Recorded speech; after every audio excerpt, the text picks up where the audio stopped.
All right, guys, closing up the conference here. First of all, I have to say thank you, Patrick, Mickey, and the crew there for organizing the conference. A lot of very bright people speaking, and I think coaches, media, and even the hackers and the nerds. I have to say we have a lot to learn from each other, and I think this is the first of many hacks that will come, and I'm going to catch up on all the presentations here and try to educate myself more. I'm going to try to give a little bit of an insight on how we use analytics in our daily operation as coaches and as coaching staff. I work as a head coach today in EV2 in the Swiss National League and have more or less been in contact with analytics now for the last 5, 6, 7 years, like many other coaches, and still trying to learn and figure out how to improve and learn more about how I can make my daily life easier. I think the most important thing for us coaches, we need to understand that analytics is a great tool. It's a tool that will make our daily work easier. It's going to simplify our work and it's going to make our days more efficient when used correctly. Maybe more importantly, I would say that it gives us an extra set of eyes that is not affected by emotions. For the coaches out there, you all know how affected you are after a loss or how happy you can be after a win, but you get a totally objective perspective without any emotions attached, and that could be very, very useful. So for me, that's been a very important tool. I would say also that identifying the key metrics, learning how to break down the data is a long process, and it can be hard to understand, or it takes time to understand. And but when it's done, you see how much it's going to simplify your work.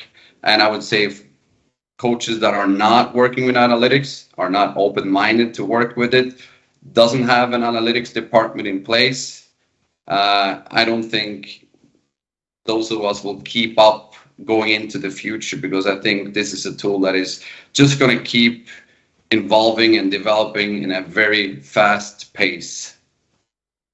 I also have to say that I know it's not easy to work with us coaches. I don't think we're open-minded enough. Maybe we're not curious enough at times. But I would encourage the other coaches out there to really try to learn, try to understand, and especially now off season, be open-minded, seek for information, because there's a lot of very bright people out there that can provide you, or they're going to help you become a better coach. For the analysts out there, I would say the same thing. Try to be open-minded and try to understand the daily life of a coach. I think Steve Jobs once said in the early Apple days that we're going to start with the customer and work our way back to the technology.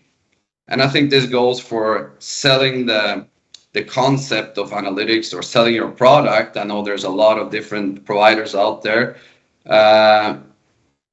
Make sure you have a sales pitch that makes the coach look good. If you make the coach look good, if you break it down to dumb level, we're going to buy it. We're going to buy it for sure. And it's the same thing with the analytic department as with your other members of your staff in general. You have to establish a relationship. You have to establish trust. You have to understand how to communicate with each other to make the tool more and more efficient. But just short how we use it in our daily operation, I would say as a coaching staff, most of our jobs is between the games. Most of our job is based on preparation, evaluation. And this is where this tool makes your daily life, or it simplifies your work dramatically. And the more I learn how to use it, yeah, the more it simplifies my daily work, I would say. If we start with the pre-scout, step number one in our pre-scouts will always be take a look at the analytic report. What are the analytic departments saying? What trends, what tendencies do we have to look out for? What has been working earlier against this team? And before we start looking for video clips and fine tuning a game plan, it all starts with the report we get from the analytic department. Seeing different matchups, who's been playing well together, who's been playing well against the first line of whatever team you're up against. And the same thing on the post-game report. For you providers out there, if I can wish for something, is always to have that report as quick as possible or as early as possible after the game. There is a delay with most providers. Maybe there's providers out there that can provide a quicker report after games. I don't know. Please call me if you're out there.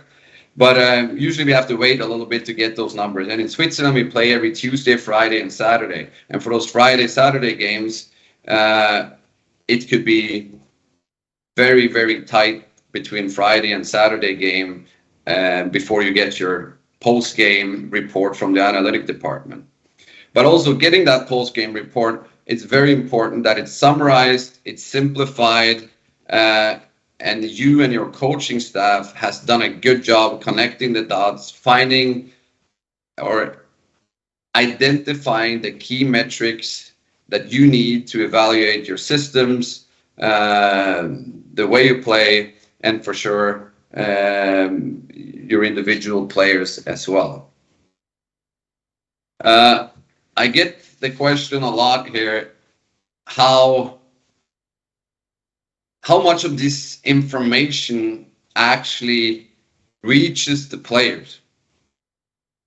And that's a tough question, but I would say a lot of the information reaches the player, but I can't go to a player with a long analytic report with a lot of numbers and data, and they're going to be all cross-eyed, almost having a post-traumatic stress syndrome from math class in 8th grade, and they're going to be shut off before I finish my first sentence.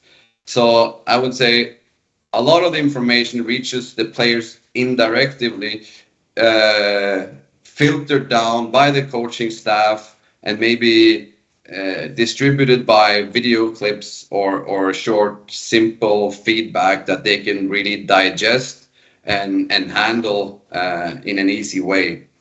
We're also seeing a different trend now with the media using analytics and having analytics available during games and doing interviews after the first period.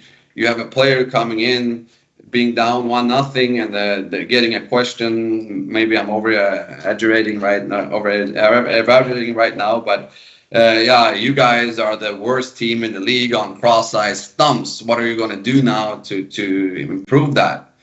And of course, the player would say, we're going to skate more, chip the puck down, we're going to finish our checks, we're going to battle for each other, and we're going to get the puck to the net, and all the standard answer that he learned during a lot of years of playing and listening to other players.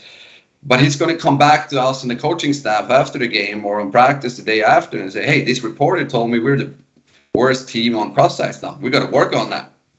And this is a challenge that is both fun and I would say new to us this year, and I think I'm speaking for coaches in different leagues all over the world here. But I think it's just a sign that both coaches, media, players, it's still new to us, and we're learning how to use it. We're learning how to use it, efficiently.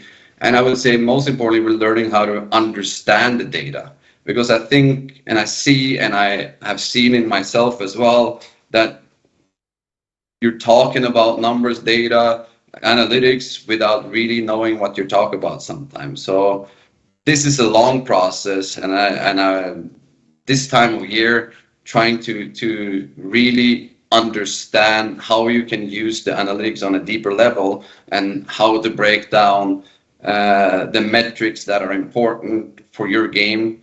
This is probably my best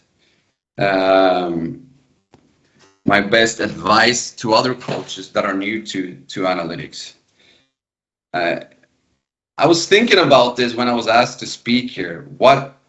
How did my view on things change since I first got in contact with analytics? And this was probably 5, 6, 7 years ago. And like many other hockey people, I think the Corsi stats or the Corsi tool was the first analytic tool that I got in contact with.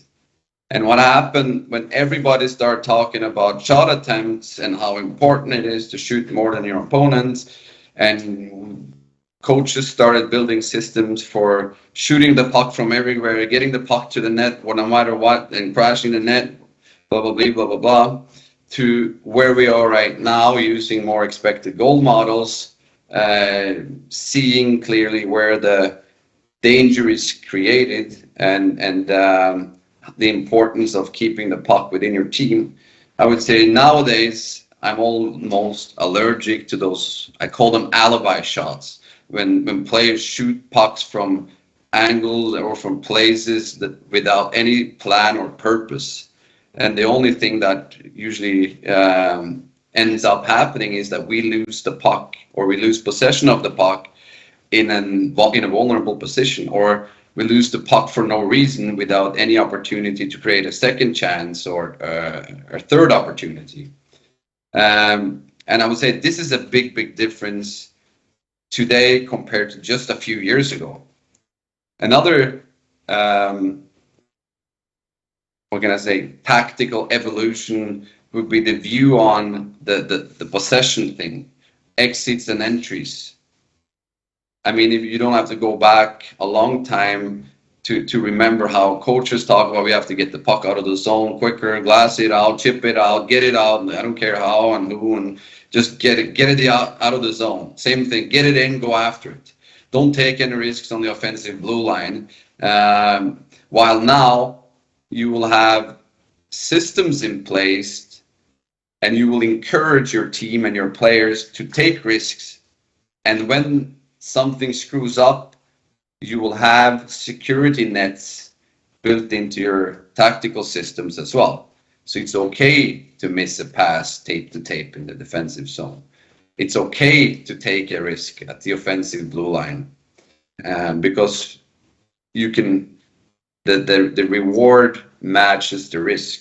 And I think because of the use of analytics, us coaches have definitely changed the way we see the game, the way we understand the game, and the way our approach to coaching has changed big time.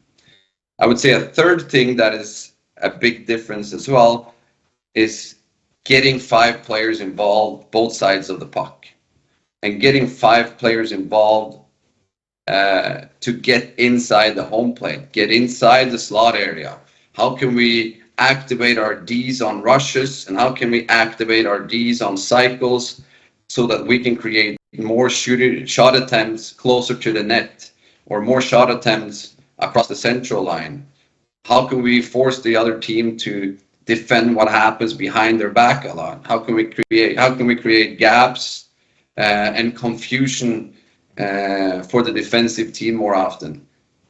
This is a big difference compared to a few years ago. So from my end, I can only speak for myself and from our staff here in Zug, but I think our tactical evolution is actually much bigger than I thought of before talking here today. So when I would start reflecting on, okay, how did our game playbook, how did our systems look a few years ago, it's been a big change, and I think to the better.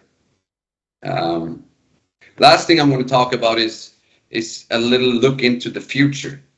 What, from a coach's perspective, what would I want to have in place to simplify my work even more.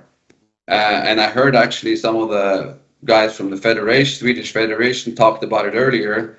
The next step for me would be understanding on a deeper level and being able to track what happens in practice.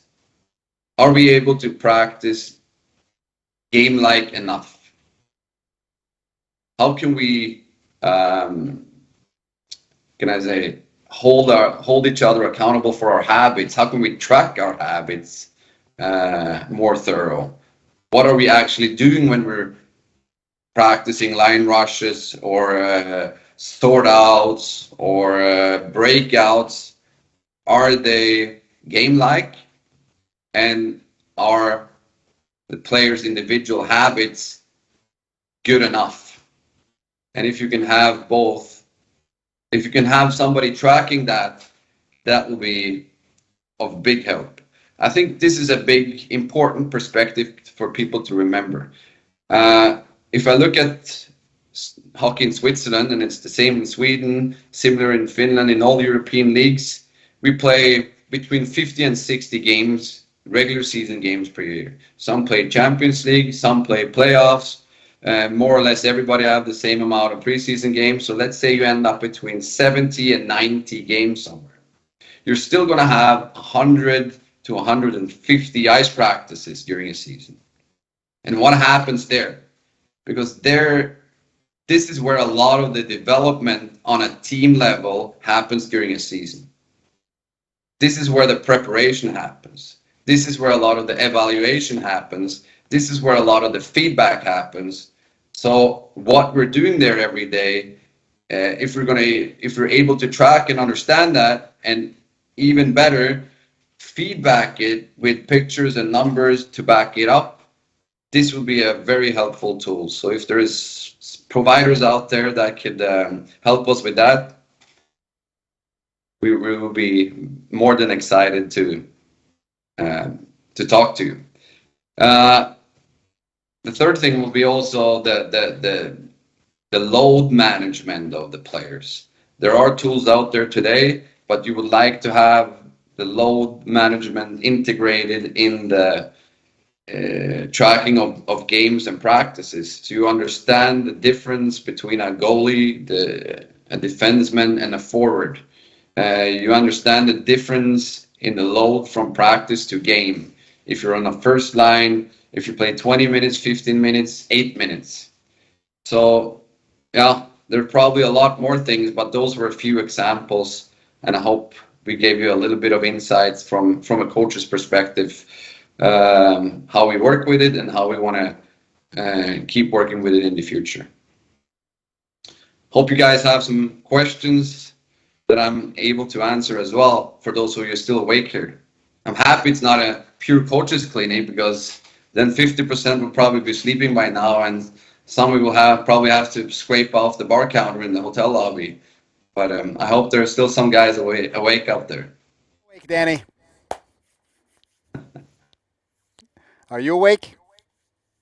More than awake, absolutely. Fire away, Mike. I'm going to turn that off first. Evaluate your practices. You just ended up talking about that. Do you have a system for that? Do you film your practices? Do you go in and do the analytics for your practices? So we have a system in place. I saw them presenting video, so we can film practices and we can get all different angles, so we can see what happens. But if you can track and put habits to it, or put numbers to it, or data to it, that will definitely be a big help as well. So you don't have that? We don't have that, no. We only have the camera, so we can see what happens. Okay. But you would like it? Yes. I think what the numbers do, what the tracking do, is that they keep your perspective wide. It keeps you out of our comfort zone. I mean, as a coach, when you're playing 3 games a week, you're almost like in a tumbler. And when you're in that tumbler, your vision goes like this, and you're going to go back to what you did yesterday and the day before, and you go back to your routines and habits. What the analytics do, they ask questions to you, and pushes you out of the comfort zone. It forces you to think, okay, how can we look differently on things to take the next step? And we've been doing that a lot in developing the game, but it will also be helpful evaluating our habits on practice. I like the one you said about that it gives you a way to evaluate the game without feelings, as opposed to being happy after a win, being sad after a loss. It's kind of, hey, let's look what really happened, and then we'll make our adjustments from there. And that's something that I haven't heard. Do you trust the analytics? We've talked about it the last 2 days. The ground truth, the validity of it. Do you trust it? I do more and more, I have to say. I mean, as a coach, you're always skeptical, and you want to be, you want to know that what you're seeing is you trust your eyes. So when you see numbers that are maybe different from what your eyes tell you, you're always going to be skeptical. But I always also see now during the last few years here that the different models, the more data it collects, the more accurate it gets. So I can see, for example, the expected goal models are more like the scoring chances we would track manually as well. Not that we're right, but I think yeah, I trust it. I have to say I trust it big time.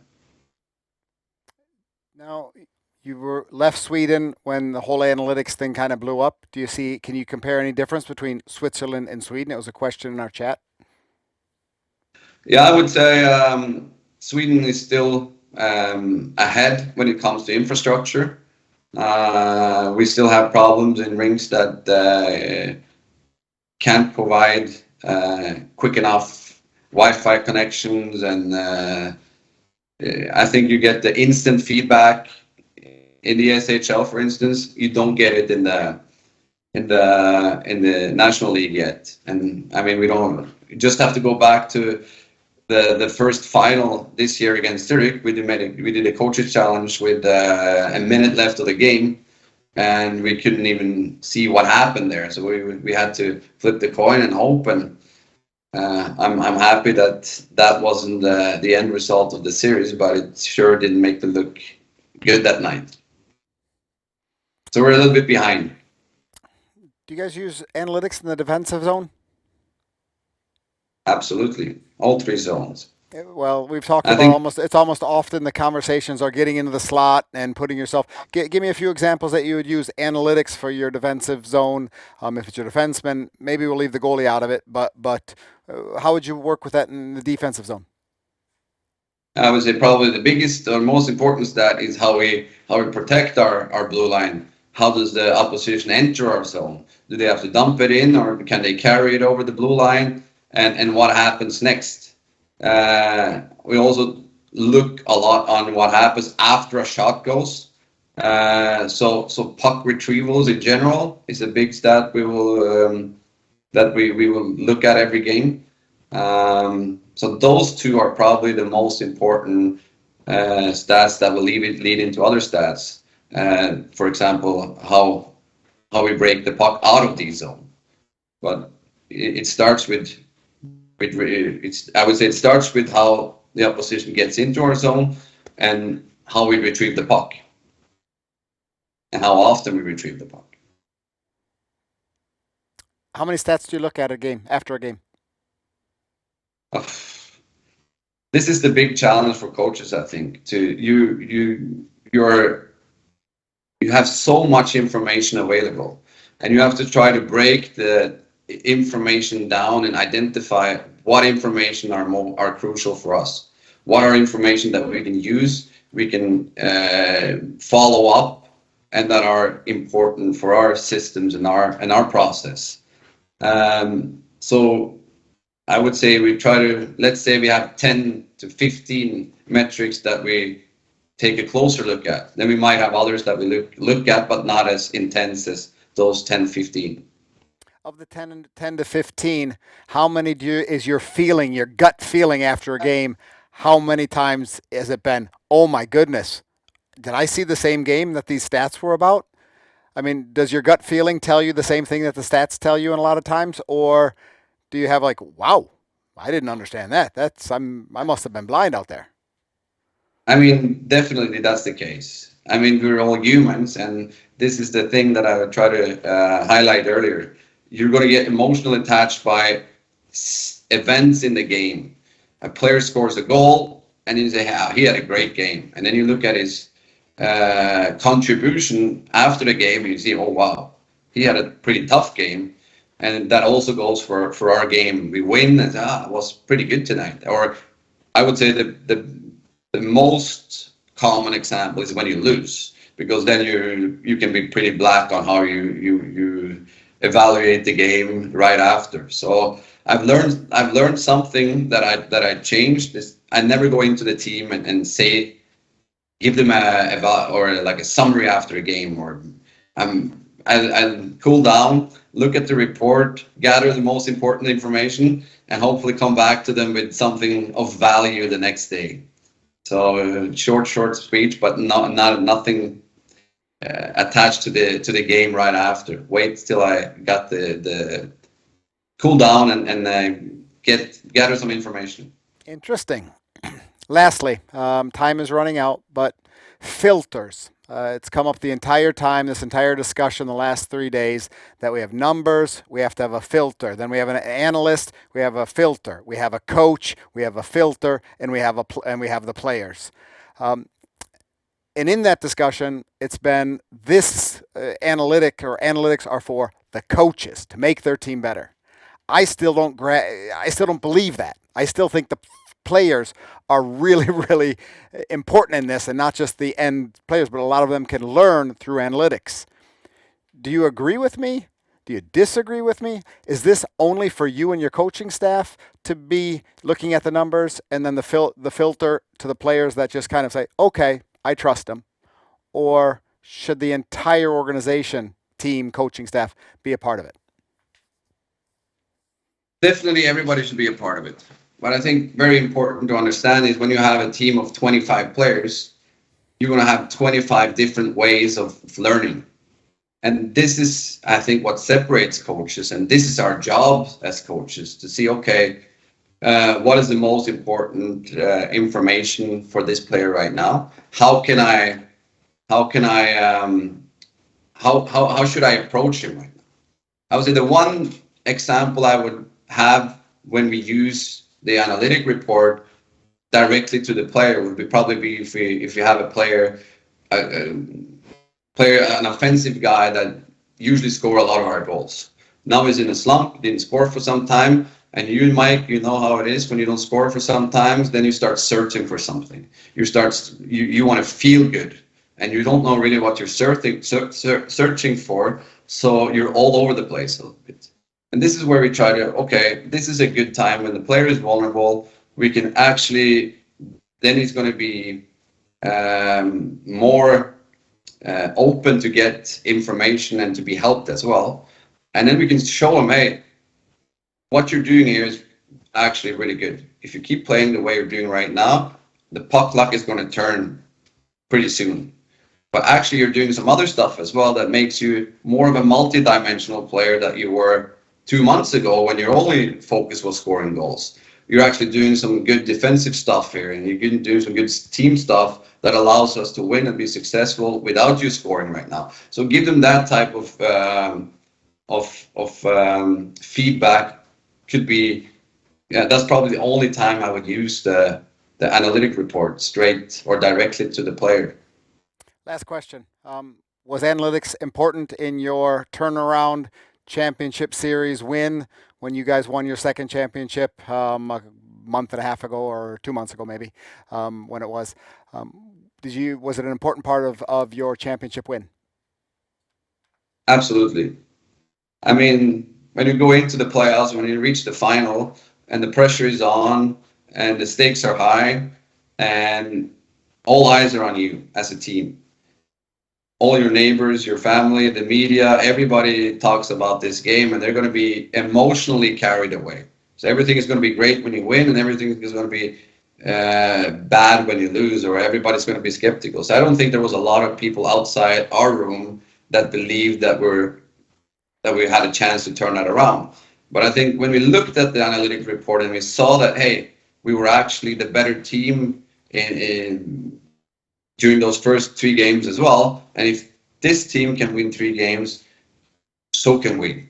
So we're not going to change 180 degrees in a different direction. We're going to make small adjustments, and we're doing a lot of good things already that's going to allow us to win. So just stick with it, trust the process, and see if those small adjustments can create the extra spark that is needed to get the next win and then the next win. So it definitely helped us as a coaching staff to focus on the right things, focus on things that we can control, and I think also give the team a good perspective of we're actually on the right track to turn this around here. Don, congratulations to your successes, your championship, second one in Zug, Switzerland. Thank you for being with us, and hope to talk to you soon. Thank you, guys.